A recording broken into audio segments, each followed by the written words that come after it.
The Talking Tree. An old Italian tale, retold by Rayevsky, illustrated by Rayevsky. Once upon a time, there was a king who fancied he had collected in his palace all the rarest things in the world. One day, a stranger came and asked permission to see the collection. He observed everything minutely, and then said, "May it please your majesty, but the best thing of all is missing." "Missing? What is missing?" demanded the king. "The talking tree," replied the stranger. "A talking tree?" exclaimed the king. "But where can one find such an oddity?"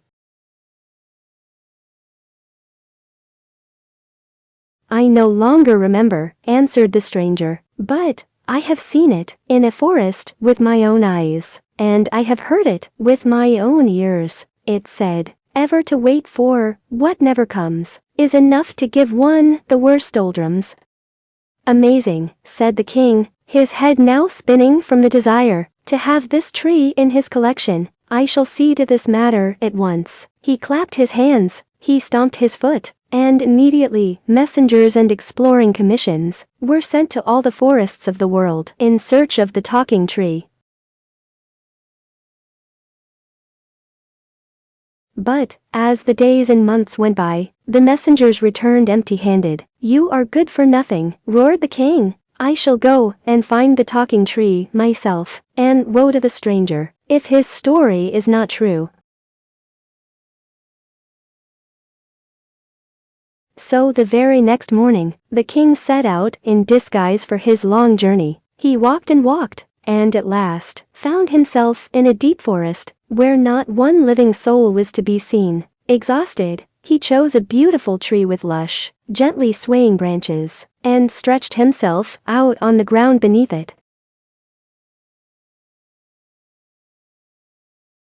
Just as he was dropping off to sleep, he heard a voice as if someone were weeping. "Ever to wait for what never comes is enough to give one the worst doldrums." The words were exactly those of the talking tree. This must be it, thought the startled king, and to make sure, he reached up and plucked a leaf from the tree. "Oh, why do you hurt me so?" said a sad voice. Now the king became quite terrified, in spite of all his daring, yet he asked, "Who are you? If you are a living soul, in the name of heaven answer me." "I am a princess," said the voice. "One day, I saw a fountain as clear as crystal, and thought I would bath in it, but as soon as I touched its waters, I turned into a tree. It was an old witch's trap." "Poor creature," exclaimed the king, "what can I do to set you free?" "It is not that simple," the voice replied. "You must cut me down with the magic axe that belongs to the cruel ogre. You must kill the horrible witch, and you must swear to marry me." I swear," promised the king, "and I shall find the axe, even if I have to go to the end of the earth." "Yes," sighed the tree, "but now hide yourself, the witch is coming." The king hid himself behind a bush nearby, and saw the witch come riding on her broomstick. "To whom were you talking?" demanded the witch. "To the wind that blows," answered the tree. "But I see footprints here." "Then maybe your own." "Ah, they're mine, are they?" cried the enraged witch, and seizing her broomstick, she struck the tree over and over, screaming all the while, "Liar, they're mine, are they? Wait till I get you." The king was greatly distressed at this, but, as he could do nothing, he resolved to go and find the magic axe. He began to retrace his steps, but he took the wrong path, and again found himself quite lost in the midst of thick wood. "Which way should I go now?" despaired the king, when suddenly he saw in front of him a beautiful young girl. "Lovely maiden," said the surprised king, "for charity's sake show me how I may get out of these woods. I have lost my way." "Ah, poor fellow, however did you get here?" "My father, the ogre, will come by shortly, and he will eat you up alive, you poor soul." And no sooner did she say this Then, they heard a deafening noise that rang through the whole forest. It was the ogre himself coming home, with his 100 mastiffs barking and yelping at his heels. "Now I am lost for good," thought the king in horror. "Come here," cried the maiden, "throw yourself flat down, and I shall cover you with my skirts. Don't even breathe." When the ogre saw his daughter, he stopped. "What a fine smell of human flesh," he roared. "A little boy went past, and I gobbled him up. Well done." And his bones, the dogs ate them. "Oh, how hungry I am," thundered the ogre, and calling his dogs, he disappeared into the forest. When the ogre had gone off, the king came out of his hiding place and told the whole story to kind maiden. "If your majesty will but promise to marry me, I can give you the axe you are looking for," said the girl. "Alas, fair maiden, I have already pledged my word." "That's unlucky for me, but no matter," said the girl, smiling slyly. And she led the king to a great mansion that belonged to her father. "Is this what you need?" she asked with a twinkle in her eye, as she handed the king a mighty-looking axe. Yes, yes," said the king, "but what is this grease on the edge?" "It is just some oil from the whetstone on which it was sharpened," the girl replied hastily.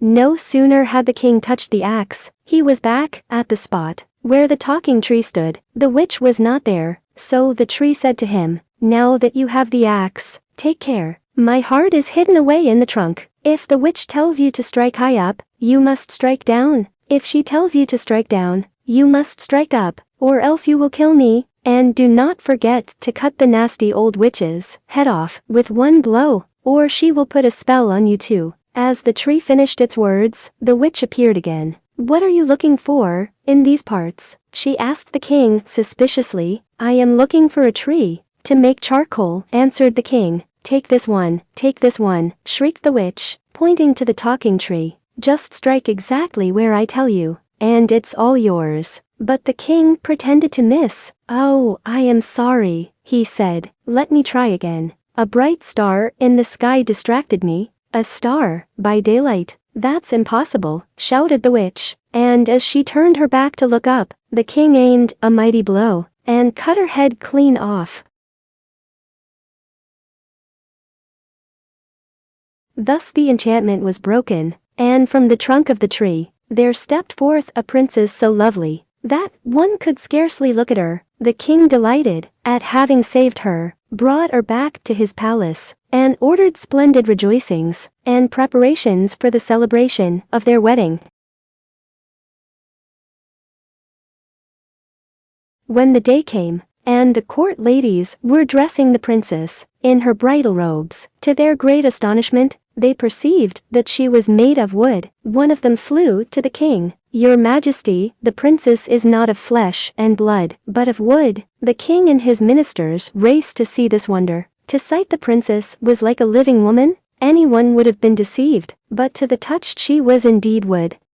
The ministers declared that the king could not marry a wooden doll, even though it could talk and move. There still must be some other spell hanging over her, cried the king in his frustration, and then he remembered the grease on the axe. He took a piece of meat and cut it with axe. Sure enough, the meat looked like meat, but to the touch it was wood. So, it was the ogre's daughter who had betrayed him through her jealousy.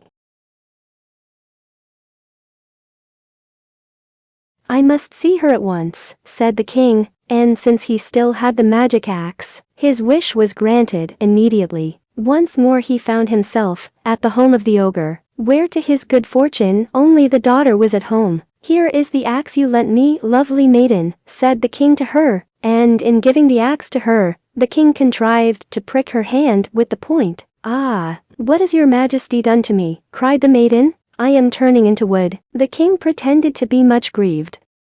"Is there no remedy for it?" he asked. "Yes," she cried. "Open the cupboard, and in it you will find a pot of ointment. Rub it on me, and I shall be cured at once." The king took the pot of ointment, but instead dashed out with it and cried, "Now wait till I come back." The ogre's daughter understood, but too late. catch him, she screamed, as she unleashed the ogre's mastiffs. Yet it was all of no use, for the king was already far away. So the lovely princess was finally freed from the spell, and returned to her natural state. And as she was no longer a wooden doll, the ministers agreed to the wedding celebration.